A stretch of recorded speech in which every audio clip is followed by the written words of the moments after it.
And good afternoon, everyone. The topic I will talk about today is the analysis of the influence of different Ward models on hydrodynamic noise. I will give this talk in 5 parts. We are going to the first part, Introduction of Ward stress models for WMLES. As we all know, large Eddy simulation is a common turbulence model used to solve problems with open-form solver. There are Ward-resolved LES and Ward-modeled LES. For the former, it's not applicable to high Reynolds number near Ward turbulence, as the Ward mesh needs to be of the same order as the viscous length. But for the Ward-modeled LES, the inner boundary layer is modeled by building a Ward stress model.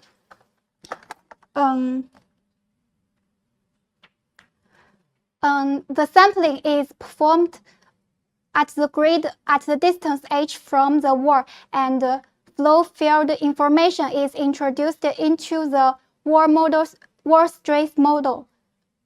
According to that, we predict the Ward shear stress and apply it to the center of the corresponding grade.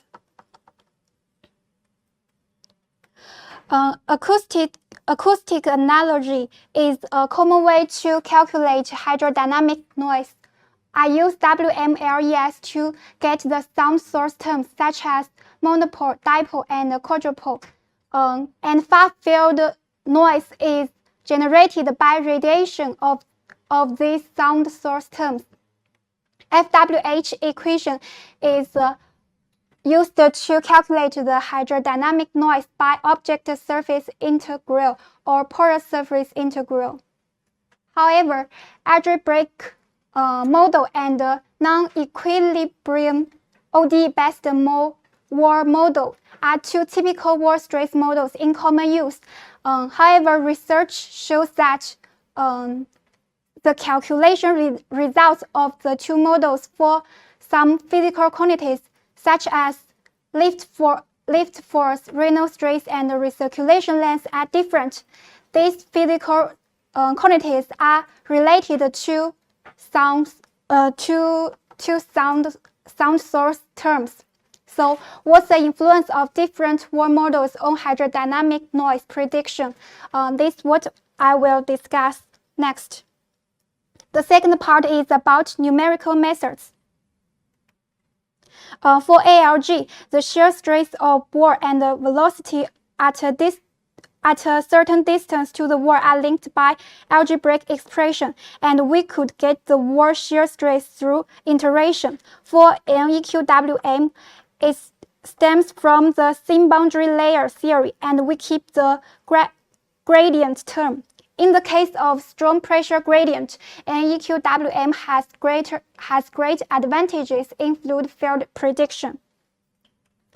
And FWH equation is used to calculate the hydrodynamic noise. A common integral solution of FWH equation is the Firestad formulation 1A.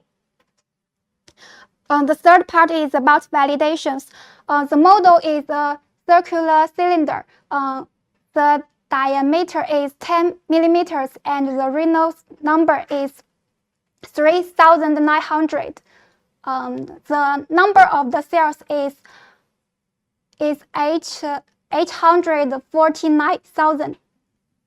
I use object surface integral to get the dipole sound pressure and use porous surface integral to get the sum of dipole and quadrupole sound pressure.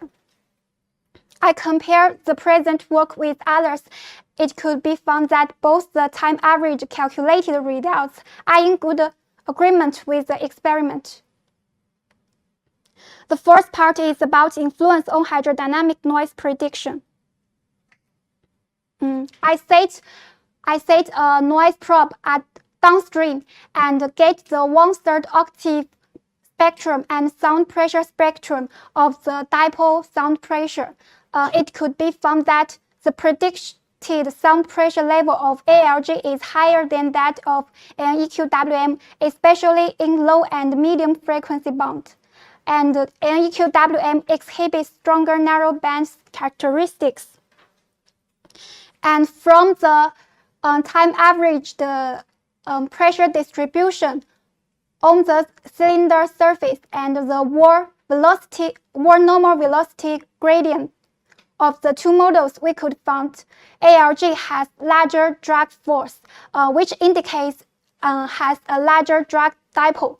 And from the dipole diagram, we could find ALG has a larger lift dipole, and the lift dipole dominates.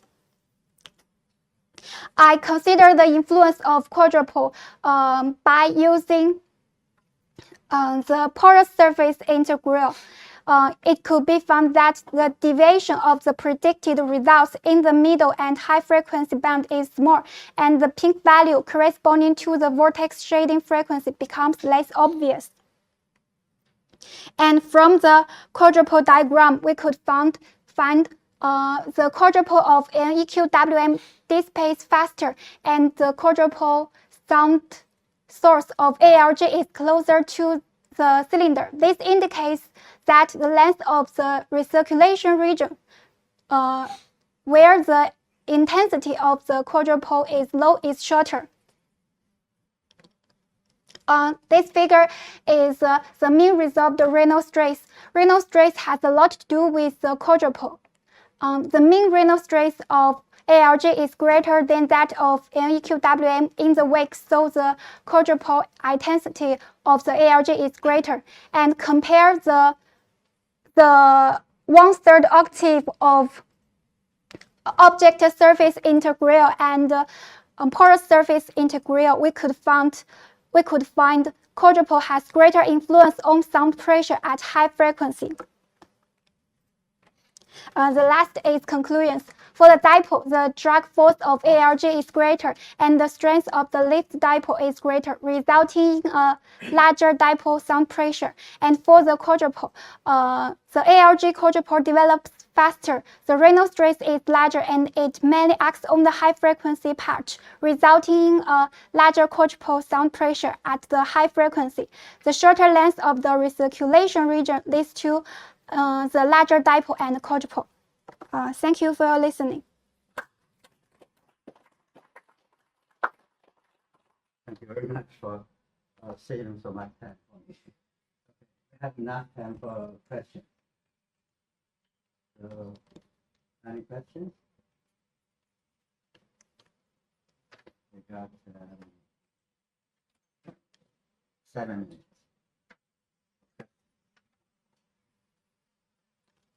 There are online questions. Online questions as well, maybe. I mean, there are people online as well, right? Yeah. Maybe they have questions. Sure. I have one. Can you go back to the slide? Yeah, here. No, that's right. Next.